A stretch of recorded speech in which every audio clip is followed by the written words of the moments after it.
یہ بات ہے اس دور کی جب مکہ کی گلیوں میں 360 خداؤں کا پہرا تھا۔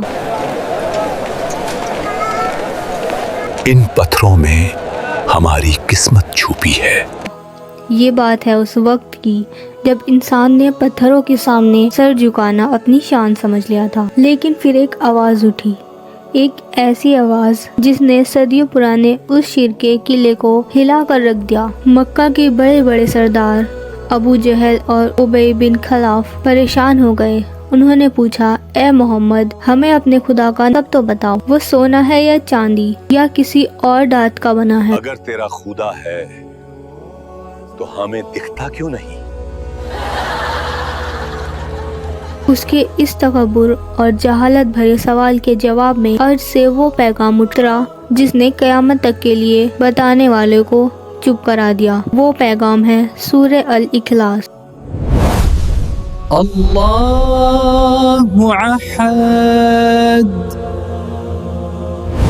قل هو اللہ احد اللہ الصمد لم یلد ولم یولد ولم یکن له کفوا احد۔ جب ان کا مذاق اور سوالات حد سے بڑھ گئے، جب جبریل علیہ السلام وحی لے کر نازل ہوئے، اللہ نے فرمایا، قل هو اللہ احد، کہہ دیجئے اے نبی، وہ اللہ ایک ہے۔ مکہ والوں کو لگتا تھا اس طرح ہے جس کے بیٹے ہوں گے جو کھاتا پیتا ہوگا، مگر اللہ نے اس سورہ کے ذریعے ان کی ہر غلط فہمی کو ہمیشہ کے لیے دفن کر دیا۔ چلیے اب اس سورہ کو سمجھتے ہیں۔ پہلی آیت، قل هو اللہ احد۔ اللہ نے واحد نہیں کہا، احد کہا، بیکاز واحد کا مطلب ہوتا ہے ون، جس کے بعد ٹو آتا ہے، لیکن احد وہ ون ہے جو اکیلا ہے، جس کا کوئی دوسرا حصہ نہیں ہو سکتا، وہ یونیک ہے۔ دوسری آیت، اللہ الصمد۔ صمد کا مطلب سمجھنا ہے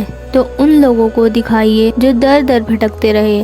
صمد وہ ہے جو بے نیاز ہے، سب اس کے محتاج ہے، لیکن وہ کسی کا محتاج نہیں، نہ اسے نیند آتی ہے اور نہ ہی بھوک لگتی ہے۔ لم یلد ولم یولد۔ یہ آیت ان لوگوں کے لیے تماچا تھی جو کہتے تھے فرشتے اللہ کی بیٹیاں ہیں یا خدا کا کوئی بیٹا ہے، نہ اس نے کسی کو جنا نہ وہ کسی سے جنا گیا، وہ ہمیشہ سے تھا اور ہمیشہ رہے گا۔ ولم یکن لہ کفوا احد، اور کوئی بھی کبھی بھی اس کے برابر کا نہیں ہو سکتا، نہ وقت میں، نہ علم میں اور نہ ہی رحمت میں۔ آپ کو پتا ہے امام بخاری نے اپنی کتاب میں ایک ایسی حدیث نقل کی ہے جو ہماری آنکھیں کھول دے گی۔ صحیح بخاری حدیث نمبر 5013، رسول اللہ صلی اللہ علیہ وسلم نے فرمایا، کیا تم میں سے کوئی اس بات سے انیبل ہے کہ ایک رات میں 1/3 قرآن پڑھ لے؟ صحابہ نے پوچھا، یہ کیسے ممکن ہے؟ آپ صلی اللہ علیہ وسلم نے فرمایا، سورہ الاخلاص قرآن کا 1/3 ہے، یعنی اگر آپ نے 3 بار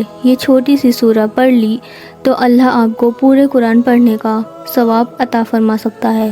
کیا واقعی یہ چھوٹی سی سورہ اتنی عظمت والی ہے؟ اس کی طاقت اس کے اخلاص میں ہے۔ آج 1400 سال بعد ہمیں لگتا ہے ہم تو آئیڈل ورشپ نہیں کرتے، تو یہ سورہ ہمارے لیے کیسی ہے؟ ذرا سوچئے، جب ہم مشکل میں ہوتے ہیں تو کیا ہمارا بھروسہ صرف اللہ پر ہوتا ہے، یا ہم سوچتے ہیں کہ کوئی بندہ مدد کر دے گا، پیسہ بچا لے گا یا سفارش کام آ جائے گی؟ جب ہم اللہ کے بجائے کسی اور کو مشکل کشا سمجھنے لگتے ہیں، تب ہم سورہ الاخلاص کی روح کو بھول جاتے ہیں۔ یہ سورہ ہمیں ہر ڈر سے آزاد کرتی ہے، یہ بتاتی ہے کہ جب صمد ہمارے ساتھ ہے تو دنیا کی کوئی طاقت تمہارا کچھ نہیں بگاڑ سکتی۔ سورہ الاخلاص صرف نماز ختم کرنے کے لیے پڑھنے والی سورہ نہیں ہے، یہ ہماری پہچان ہے، یہ ہمارے رب کا انٹروڈکشن ہے جو اس نے خود دیا ہے۔ اگر آپ چاہتے ہیں کہ ہم اسی طرح قرآن کی ہر سورہ کو آسان اور سینیمیٹک انداز میں آپ تک پہنچائے تو ہمارے اس مشن کا حصہ بنیے۔ اگلی ویڈیو میں ہم بات کریں گے ایک اور ایسی سورہ کی جس نے زمانے کو ہلا دیا۔ تب تک کے لیے اللہ حافظ۔